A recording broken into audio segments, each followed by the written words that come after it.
ये जी अज़ोला है और ये मैं तालाब से निकाल के लाया हूँ। और ये कोई 250 पीस है गोल्डन मिसरी का। इनको हम जो है ना ज़ीरो फीड पे पाल रहे हैं। बहुत ही आपके लिए इंटरेस्टिंग होगा कि हम बिल्कुल अभी फीड का इस्तेमाल नहीं कर रहे, लेकिन ऐसा नहीं है कि सिर्फ अज़ोला और डकवीट का ही इस्तेमाल कर रहे हैं। हम वीट ग्रास भी लगाई हुई है, अज़ोला भी है, डकवीट भी है और कुछ गंदम का दाना भी है। और ये फ्री रेंज हैं, बाहर भी निकलते हैं और शेड के अंदर भी आते हैं।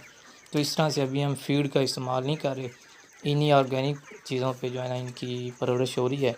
और ये बेहतरीन है, सिंपल तालाब से निकाले और ये ट्रे पड़े हुए हैं, यहाँ पे भी हम कुछ डाल देते हैं।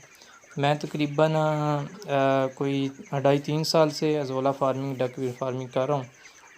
काफ़ी ज़्यादा इस्तेमाल भी किया है, काफ़ी ज़्यादा पूरे पाकिस्तान में लोगों को भेजी भी है, लोग इस्तेमाल कर रहे हैं। वो उधर डाली है वो खा रहे हैं और यहाँ पे ये डाली है ये खा रहे हैं, बड़े शौक़ से खाते हैं। जिस तरह कोई मुर्गियाँ हरा चारा खाती हैं या फिर कोई दाना खाती हैं, इसी तरह से ये खाती हैं।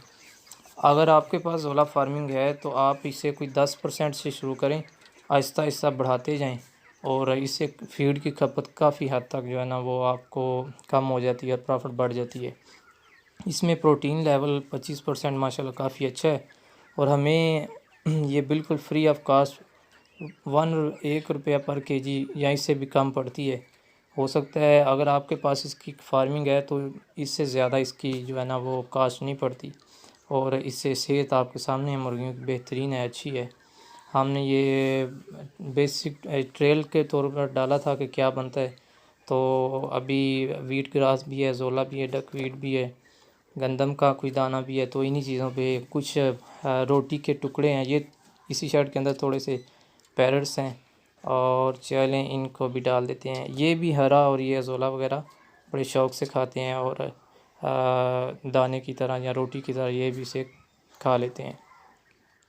ये इस तरह की पहले मैंने 2-3 वीडियो डाली हुई। घर की छत पर मैंने पैरट्स की काफ़ी बड़ी फार्मिंग की हुई थी, वहाँ पर मैंने अज़ोला काफ़ी ज़्यादा दिखाता था। मैंने दिखाया था इनका आउटपुट के 10-12 डोली हैं, सब में अंडे हैं या बच्चे हैं। ये इससे पहले हमने कोई 300 ब्लैक एस्ट्रोलोप डाला था, बड़ी मशहूर मुर्गी हो रही है, ये आप देखते होंगे इंटरनेट पे।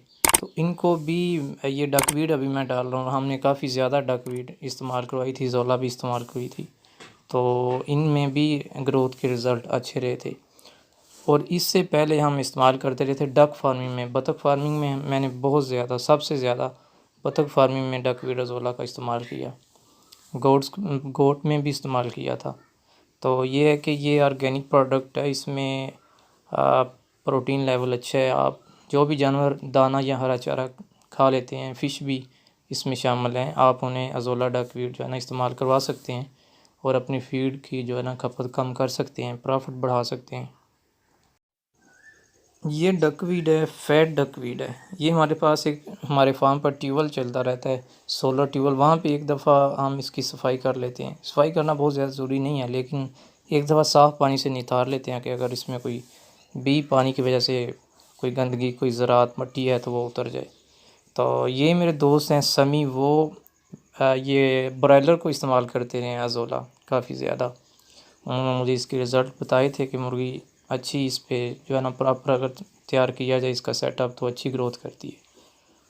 अगर आपको अज़ोला डकवीट की फार्मिंग या इसे इस्तेमाल से रिलेटेड कोई आपका क्वेश्चन हो या आप इसकी फार्मिंग करना चाहते हों या आपको इसका कल्चर चाहिए हो, रिक्वायर हो, तो डिस्क्रिप्शन में व्हाट्सएप नंबर दिया हुआ है, आप हमें व्हाट्सएप भी कर सकते हैं और कमेंट्स भी कर सकते हैं। और आपका बहुत शुक्रिया। वीडियो को लाइक, शेयर, कमेंट ज़रूर कीजिए, दूसरे फार्मर तक ज़रूर पहुंचाइए। आपका बहुत शुक्रिया। अल्लाह हाफ़िज़।